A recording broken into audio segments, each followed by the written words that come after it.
The Indian High Commission held a forum at the number 64 Countryside Building to commemorate the 125th birth anniversary of Dr. B.R. Ambedkar, the chief architect of India's constitution. Michael Khan reports. Dr. Bhimrao Ramji Ambedkar, reverentially called Baba Saheb Ambedkar by his followers, was one of the most illustrious sons of India.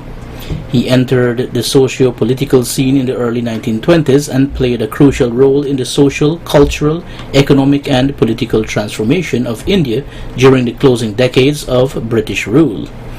On Wednesday evening, the Indian High Commission held a symposium on the life and work of Baba Saheb at the Countryside Reception Hall, number 64 Village, Quarantine, to mark his 125th birth anniversary. Dr. Ambedkar was the last of 14 siblings from a lower-class family.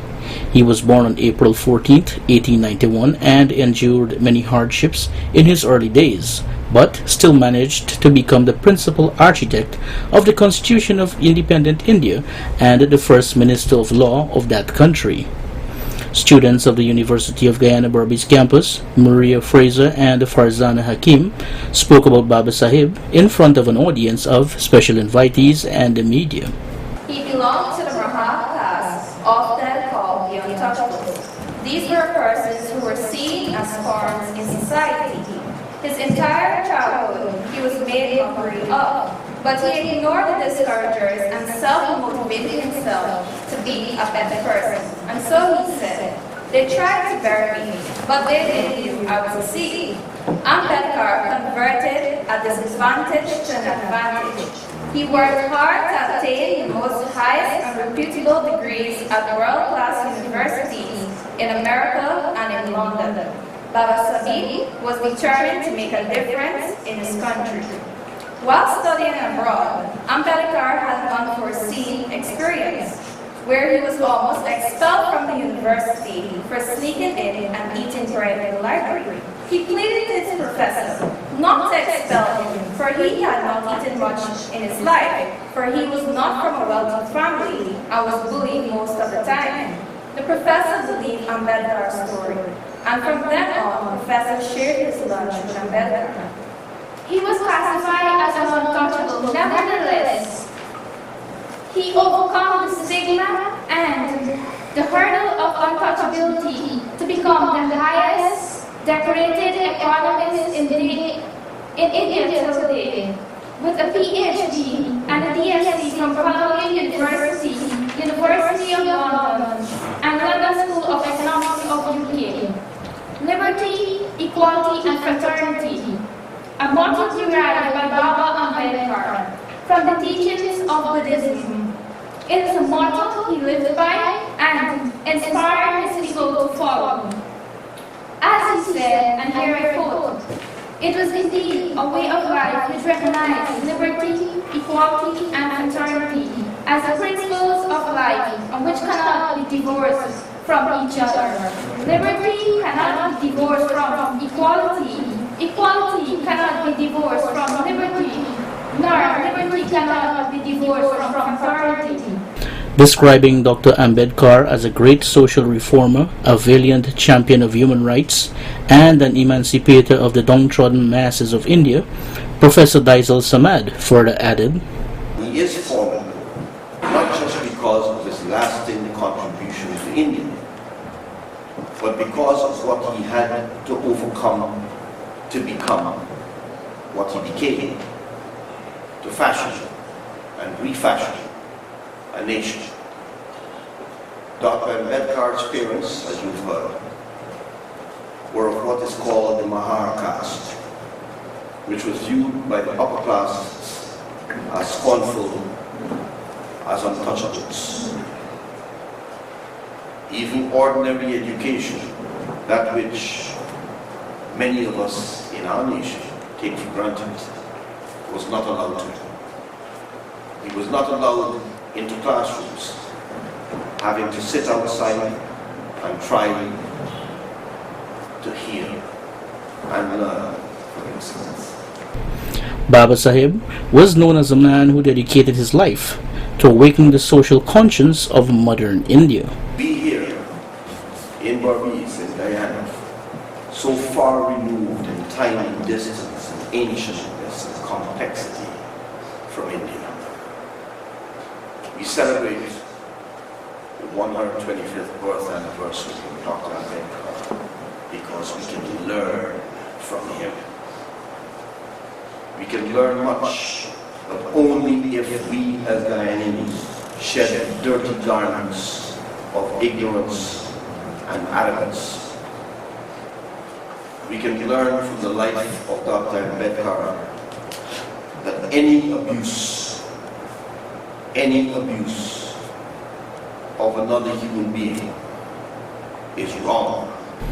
In spite of being a statesman and a mass leader, Dr. Ambedkar remained a reflective thinker and erudite scholar, according to attorney at law Chandra Sohan. While practicing law in particular, in the Bombay High Court, he tried to promote education to untouchables and uplift them. He was appointed to the Bombay Presidency Committee to work with the All-European Silent Commission in 1925. The commission had sparked great protests across India, and while this report was ignored by most Indians, Ambedkar himself made a separate set of recommendations for the future constitution of India.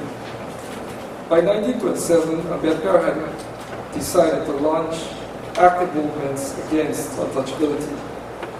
He began with public movements and marches to open up public drinking water resources. He also began to struggle for the right to enter Hindu temples. He led a satyagraha in Mahad to fight for the right of the untouchable community to draw water from the main water tank of the town.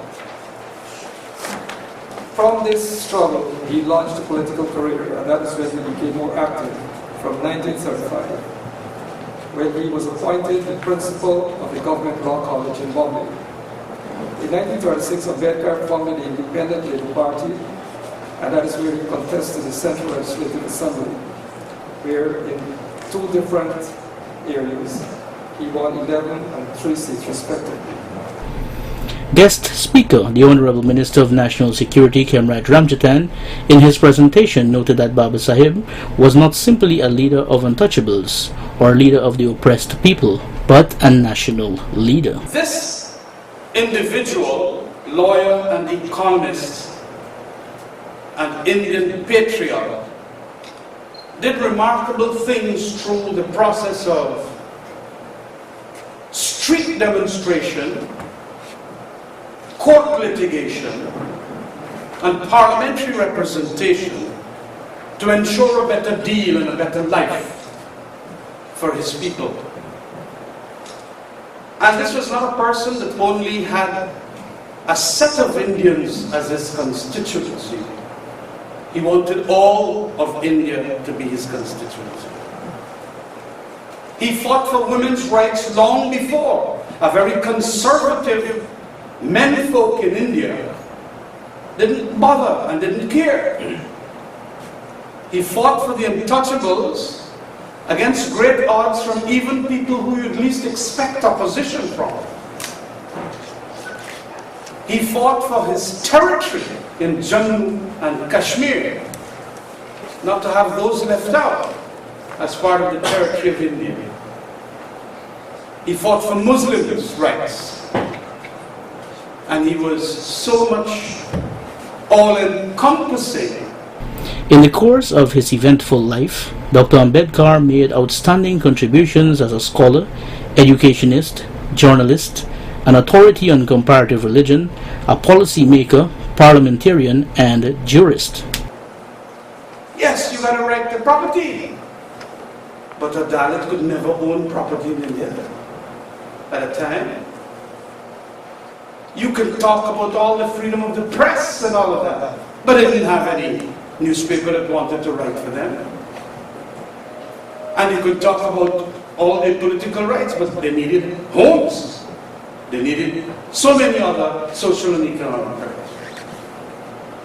And India, in 1949, by the time the Constituent Assembly was finished with the Constitution and had completed and then proceeded to get it adopted in its National Assembly, the Lok Sabha and the Raj Sabha, we had for the first time in history something that transformed the document, and a lot of people must appreciate that through the effort and brilliance of Dr. Ambedkar.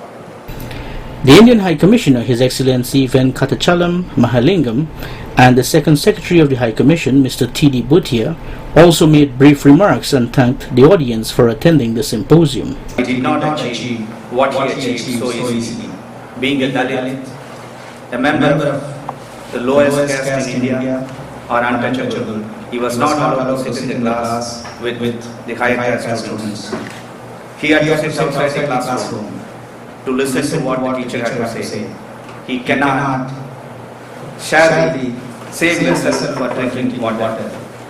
And someone always has to pour water from a height so that neither the vessel nor the person touches Ambedkar. But he did not give up. With severe perseverance and determination, he went on to become the first person in India to obtain doctorate in economics from the University of Columbia, New York. And then he obtained his second doctorate from London School of Economics. So friends, my dear students, you only need determination to achieve what you want in your life. Follow Ambedkar, never give up in your life. Set your goals and devise ways and means to achieve them.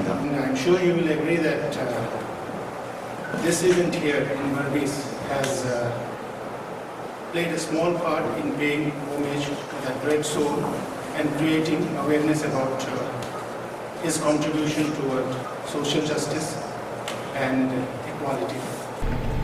Dr. Ambedkar's timeless relevance and popularity made him the third most historic Indian personality after Mahatma Gandhi and Jawaharlal Nehru.